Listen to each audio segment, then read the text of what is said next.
Il était une fois une terre, labourée avec passion, cultivée avec amour. Une terre riche ayant vu naître de milliers de plantes et de millions d'hommes. Il était une fois le Congo, pays au passé chargé d'histoire, pays résilient à l'avenir radieux. Terre d'opportunités et de connexions où experts et passionnés œuvrent sans relâche pour nous connecter chaque jour un peu plus. Une terre d'accueil pour les initiatives qui impactent et qui font progresser. Il était une fois le numérique, secteur aux 1000 possibilités articulées autour de nombreux réseaux.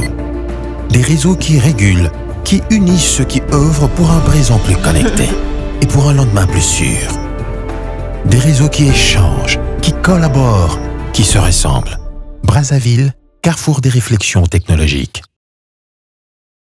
Les lampions se sont donc éteintes sur le 19e séminaire des Fratel Réseau francophone de la régulation des télécommunications qui s'est tenu du 23 au 24 mai 2022 ici à Brazzaville, capitale de la République du Congo. Je vous rappelle, séminaire qui s'est tenu donc sous le thème quel enjeu pour la sécurité des réseaux de nouvelle génération. Donc la question de la cybersécurité était au cœur de ces assises. Que retenir de ces assises? On va donc en parler dans cette tribune spéciale que je vous rappelle qui est organisée en marge de cette rencontre internationale.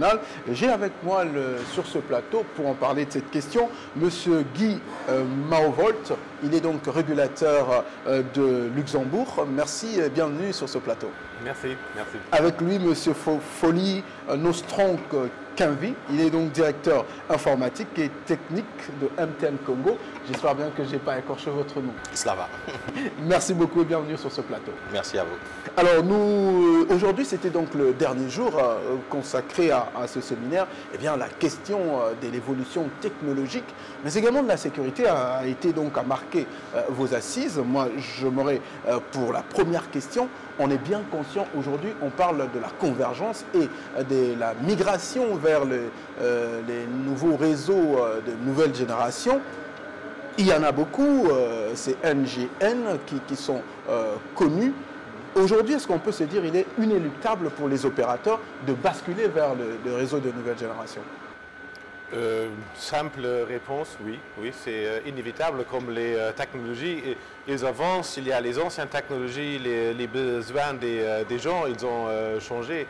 Donc, et ça peut uniquement être offert par les réseaux de nouvelle génération. Les vitesses augmentent, il y a beaucoup plus de devices qui sont connectés au réseau. Donc, il faut effectivement aussi ce changement au niveau des réseaux.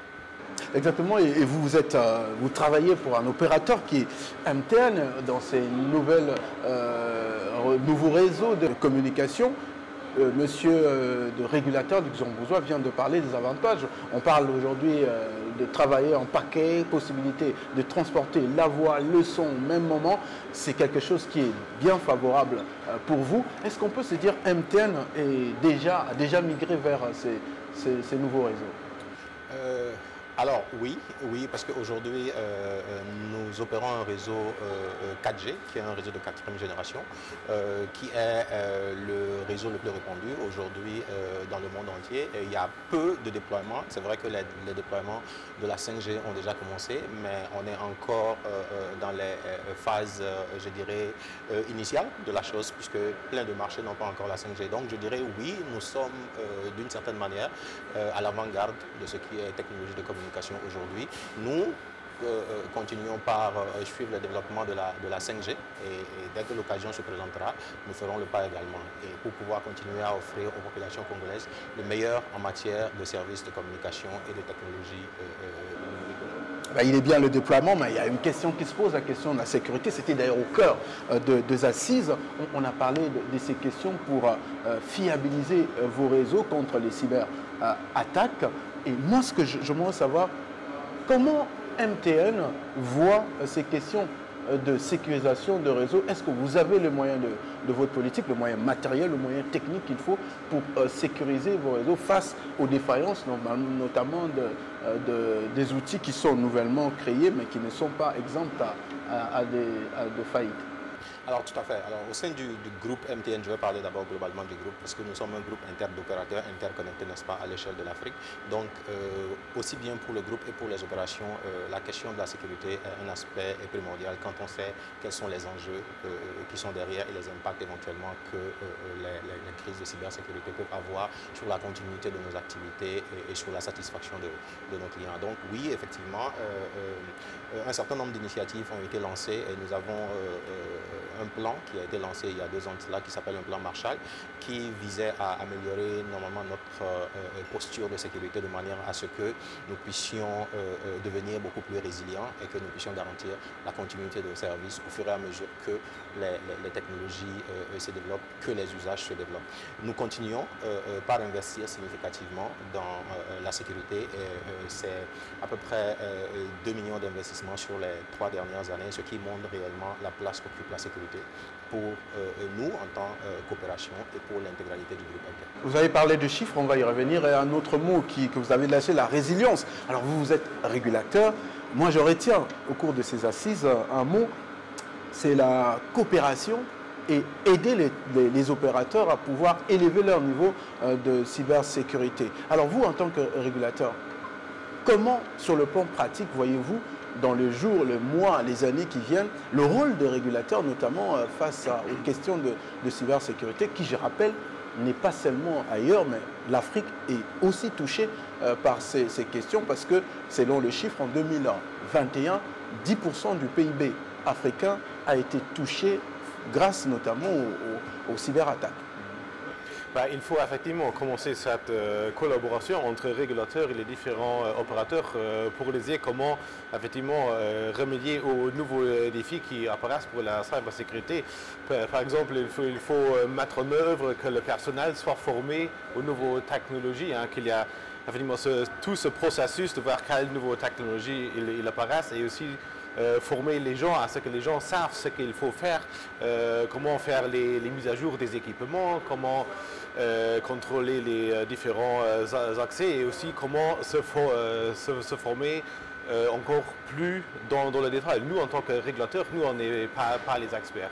Nous, on veut aider les opérateurs, on veut les aider à mettre en place des procédures et aussi d'avoir un échange entre opérateurs pour qu'eux puissent aussi avoir un certain échange des failles, des nouvelles menaces pour qu'effectivement la sécurité, ça touche tout le monde. C'est pas qu'on est concurrent, qu'on dit « Ah non, je veux pas que mon concurrent soit aussi fort en sécurité car tout le monde perd si nos réseaux ne sont pas sécurisés. » C'est-à-dire de mettre en œuvre que tous les opérateurs soient sur le même niveau. Sur le même niveau.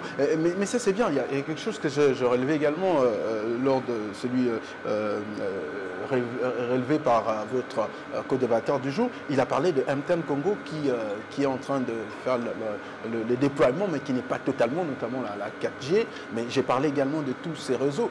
Que pensez-vous de cette affirmation que je vais lire?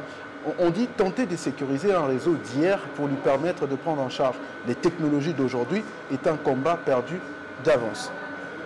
Vous ne pensez pas qu'il faut aussi inciter les opérateurs à migrer totalement vers les réseaux de nouvelle génération? Ah bah oui, il y aura dans le futur, il n'y aura pas d'alternative. Les anciens réseaux, il y a les fournisseurs qui vont arrêter à produire des équipements que vous avez besoin pour opérer ces anciens réseaux. Donc de toute façon, il y aura un certain moment en temps, il y a cette migration, disons, forcée vers les nouveaux réseaux. Donc vous devrez mettre déjà aujourd'hui en œuvre que vous prévoyez cette migration, que vous avez un plan de migration pour aller vers ces nouveaux réseaux. Effectivement, vous n'avez pas le choix. Et d'un autre côté, je voulais aussi dire qu'un réseau qui est 100% sûr, ça n'existe pas. Il y a toujours des failles, mais on doit aussi se préparer qu'est-ce qu'on va faire en cas d'incident, aussi se préparer à cela.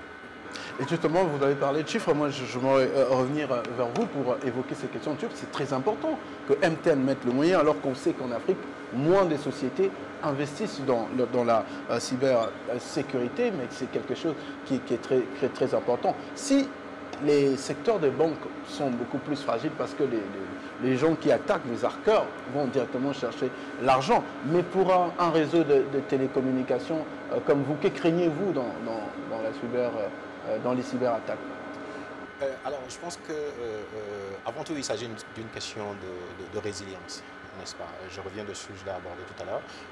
Pour nous, ce sont des problématiques de continuité de nos activités parce qu'effectivement, au travers des attaques de cybersécurité, beaucoup de mal peuvent être faits au réseau. On peut aller jusqu'à la cessation complète des activités d'un opérateur et il n'est pas question pour nous que ce genre de situation arrive. C'est pour ça qu'effectivement, nous continuons par investir et par moderniser nos infrastructures de manière à nous assurer que nous réduisons au maximum les chances pour que ce genre d'incident, ce genre d'attaque puisse un jour nous affecter.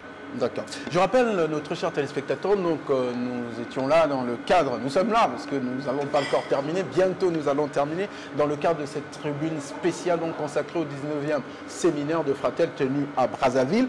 Messieurs, merci d'être passés, on va terminer cet entretien, mais un dernier mot, qu'est-ce qu'on peut retenir en définitif de ce 19e séminaire de Fratel qui va se faire suivre de la réunion annuelle à Maurice en novembre prochain? Pour retenir que la collaboration est très importante, que l'échange entre régulateurs et aussi entre régulateurs opérateurs et opérateurs est très important pour ensemble combattre ce défi contre pas contre la cybersécurité, mais pour augmenter la sécurité de nos réseaux. Monsieur?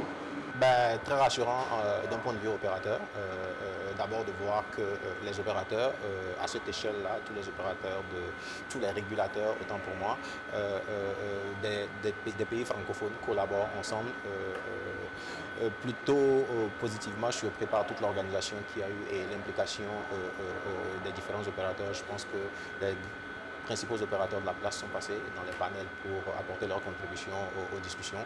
Et ça fait plaisir de voir que ce genre de collaboration, je dirais, d'émulation a lieu au niveau des opérateurs. Et c'est tout bénéfique pour nous parce que c'est certainement beaucoup d'expériences qui sont partagées et qui vont nous profiter dans la manière dont le marché congolais.